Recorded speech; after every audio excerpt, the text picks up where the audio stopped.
Before we go really deep into this poor excuse for a plot, I'm going to talk about this character right here, Pella, the chief engineer of the Enterprise.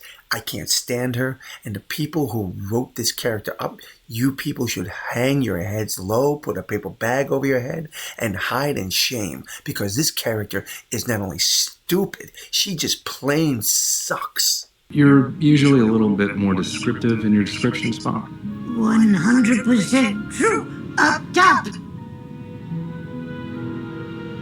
You don't know what this is?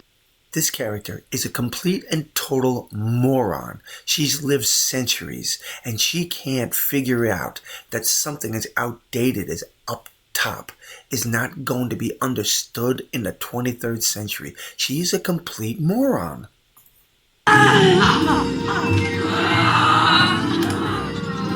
My emotions. No. To be honest, I'm a little jealous. That looks like fun.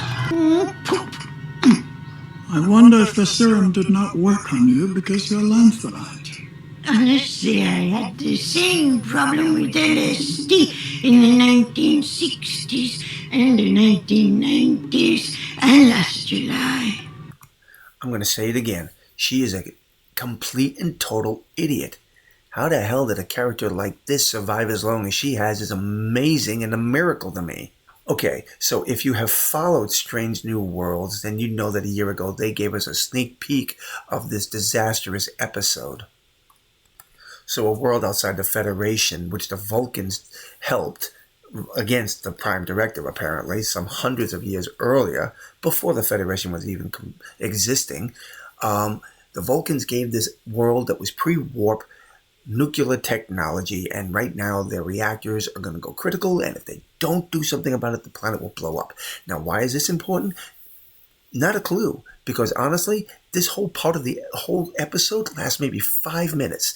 They take this serum to become Vulcans, they go down to the planet, fix it within 5 seconds, and they're back on the ship. All the while, they're picking on Spock because he's half human. This is the most ridiculous episode that I have ever seen, and for the rest of the episode it'll be first they're going to try and figure out why the serum didn't work to restore him back to human, and then they're going to reject the serum and try and stay Vulcan. It is one of the dumbest, weakest episodes that I have ever seen to come out of Star Trek. Number 1, 4-and-1/2 Vulcans to beam down. Energize. 4-and-1/2 Vulcans preparing to beam down. This is the bit that'll be played on and off throughout this episode. They'll pick on Spock because he's a half-blood or half-breed, half human, half Vulcan. And at the same time, they will continuously throw in the face of the audience that they are now superior Vulcans, when the truth of the matter is they're not Vulcan at all. They are chemically altered human beings. This is what that is. It altered their chemistry, and for some reason they have become arrogant, pompous assholes. This is where it even gets stupider. They have to bring a specialist Vulcan on board, a specialist in communicating with the Katras of Vulcans. So apparently this chemical that they injected into the captain and the 3 other crew members is not only altering them to become Vulcan, but it gives them Katras as well. This is some damn powerful stuff. So anyway, they need this specialist because the only way to convince these 4 to turn back to their human forms and take this medication is Spock being able to communicate with their Contras and convince them that their human lives are better. First Officer's personal log supplemental. Doug helped give Spock the answers we needed. Allowing him to connect to our friends' Katras, Spock was able to show them their true selves, returning them human again. All of them. Except for 1. That's how they solve the problem for most of them. Off screen. You don't get to see any of Spock's struggle to get these people back to their human form. That is just such a weak and lazy way to solve a problem. And the biggest part of the episode right here is the fact that Spock now has to go into Lan's Contra and convince her to give up being Vulcan to become human again. There's a fight between the 2 of them, which turns out to be more of a tango. It is a terrible episode. This is supposed to be a brilliant story, but it is not.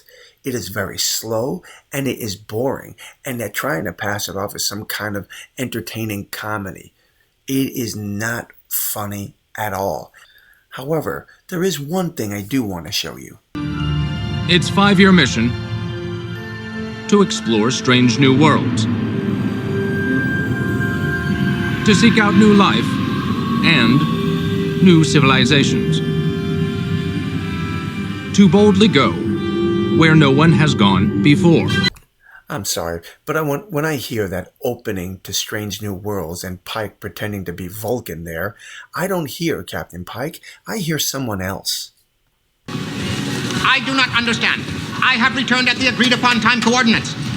Oh, I'm very sorry, Mr. Conhead. Conehead. The name is Conehead. Unacceptable.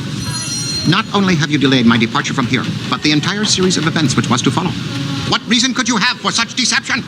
I absolutely hated this episode, and if you haven't watched it, I would steer clear of it. It was just pure crap. Drop those comments below and let me know what you think, my friends. And until the next time, God bless.